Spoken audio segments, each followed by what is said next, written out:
मार्च से आयुर्वेद महाकुंभ का आयोजन होगा। मुख्यमंत्री योगी आदित्यनाथ महाकुंभ का उद्घाटन करेंगे।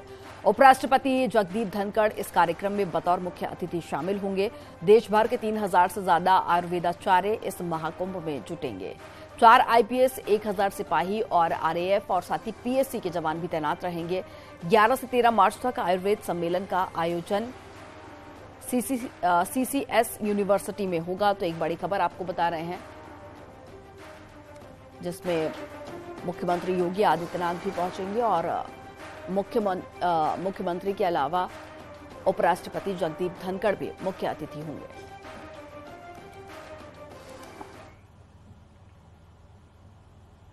मुख्यमंत्री योगी आदित्यनाथ ने सावित्रीबाई फुले की पुण्यतिथि पर श्रद्धांजलि अर्पित की।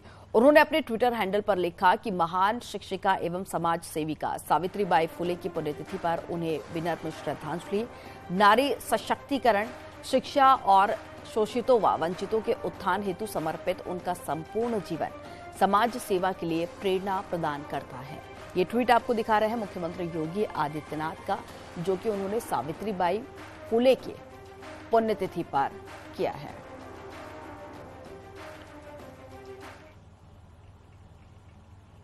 और मुख्यमंत्री योगी आदित्यनाथ की अगुवाई में आज सुबह कैबिनेट की बैठक होगी। गुरुवार को सीएम योगी को ओबीसी आरक्षण की रिपोर्ट सौंपी गई थी। इस सर्वे की रिपोर्ट में कैबिनेट बैठक में ये रखी जाएगी। आपको बता दें कि उत्तर प्रदेश राज्य स्थानीय निकाय समर्पित पिछड़ा वर्ग आयोग ने गुरुवार को प्रदेश सरकार को निकाय चुनाव में ओबीसी को हिस्सेदारी देने के लिए अपनी सर्वे रिपोर्ट सौंप दी है।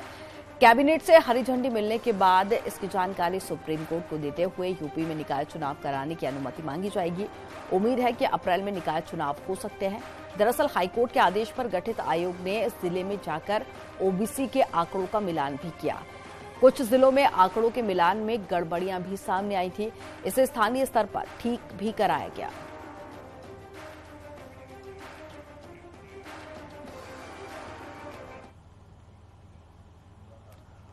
और नगरीय निकाय चुनाव को लेकर ओबीसी आरक्षण पर सर्वे का काम पूरा हो चुका है। आयोग ने तय वक्त से पहले ही अपना सर्वे का काम पूरा कर लिया। जल्द ही तय होगा कि चुनाव में किस हिसाब से आरक्षण लागू किया जाएगा और आरक्षण लागू होने के बाद में जल्द ही चुनाव का ऐलान भी संभव माना जा रहा है।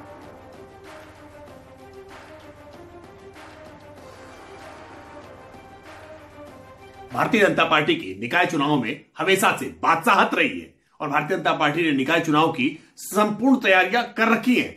ऑनरेबल हाईकोर्ट के आदेश के कारण चुनाव कुछ समय के लिए स्थगित हुआ है, लेकिन जब भी चुनाव होगा भारतीय जनता पार्टी की तैयारियां पूरी हैं। हम पूरे दमखम के साथ लड़ेंगे और इस बार पिछले चुनाव के प्रदर्शन से बेहतर चुनाव में प्रदर्शन करने के लिए भारतीय देखिए, उत्तर प्रदेश में होने वाले निकाय चुनाव को लेकर समाजवादी पार्टी की तैयारी पूरी है।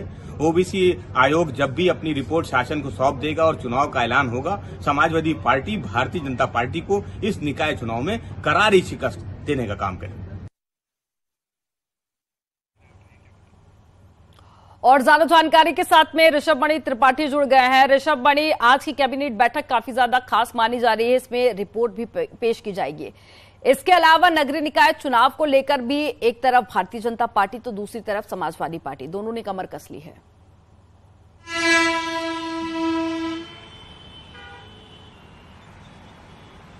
देखिए, उत्तर प्रदेश सरकार ने रैपिड सर्वे के आधार पर ओबीसी आरक्षण तय कर दिया गया था, जिसको हाईकोर्ट में चुनौती दी गई और फिर हाईकोर्ट ने जब ड्राफ्ट नोटिफिकेशन उसको रद्द करने का आदेश दिया था, फिर उसका मामला सुप्रीम कोर्ट तक गया। डेडिकेटेड ओबीसी कमीशन बना दिया गया ओबीसी आरक्षण तय करने के लिए। उन्होंने अपनी तमाम सिफारिशों के साथ रिपोर्ट सीएम योगी को सौंप दी है। कई ऐसे जिले वहां पर देखने को मिले हैं जहां पर 30 साल से एक ही आरक्षण चल रहा था। कई जगह आंकड़ों में हेरफेर की बात भी सामने आई है।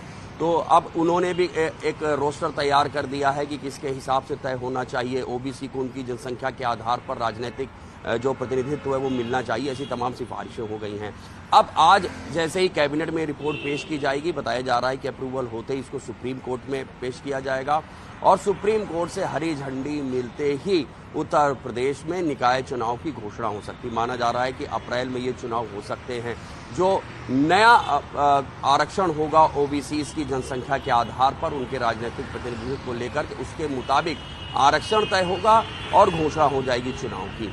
भारतीय जनता पार्टी जैसा हमेशा चुनावी मोड में रहती है, उनके लिए कहा जाता है, वो अपनी तैयारियां पूरी कर चुकी हैं, लगातार उनकी बैठकें चल रही हैं। समाजवादी पार्टी भी का दावा है कि उनकी भी तैयारियां हो गई हैं। बसपा बीते चुनाव में 2 सीटें जीत चुकी थी, बसपा ने भी अपनी कमर कस ली है।